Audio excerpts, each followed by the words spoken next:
Hello everyone, इस video में हम बात करेंगे कि आपको सीएसई लेनी चाहिए या ईसी लेनी चाहिए। Would say if you don't have any specific inclination, मतलब आपको कुछ प्री डिसाइडेड नहीं है कि आप सीएसई में भी जा सकते हो और ईसी में भी जा सकते हो, तो in that condition I would say that you take CSE. ऐसा मैं इसलिए कह रहा हूँ क्योंकि जो सीएसई के जो सब्जेक्ट्स रहेंगे वो ईसी के कंपैरिजन में काफ़ी आसान रहेंगे, तो इससे आपको प्लेसमेंट में भी ज़्यादा मदद मिल जाएगी। और जो सीएसई के जो सब्जेक्ट्स पढ़ाए जाते हैं स्पेशली थर्ड और फोर्थ ईयर में, वो प्लेसमेंट ओरिएंटेड ही रहते हैं, जैसे डीबीएमएस, ऑपरेटिंग सिस्टम, ये सब प्लेसमेंट के लिए काम आते हैं।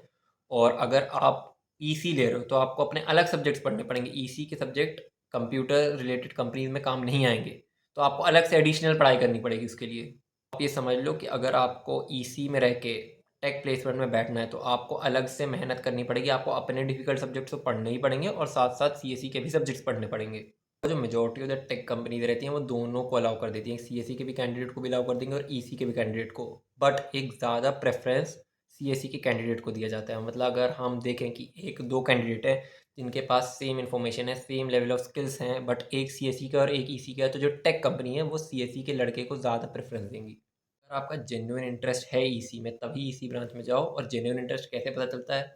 ऐसा नहीं कि मैंने फ़ोन देख लिया या मुझे इलेक्ट्रिकल चीज़ें अच्छी लगती हैं तो मेरा इंटरेस्ट है, नहीं। अगर आपको जैसे क्लास 12th में आपके चैप्टर्स होंगे इलेक्ट्रो मैग्नेटिज्म और semiconductors, if you like that chapter, अगर आपका वो सब चीज़ों में इंटरेस्ट आता है, then you go for EC, otherwise it is better that you take CSE only.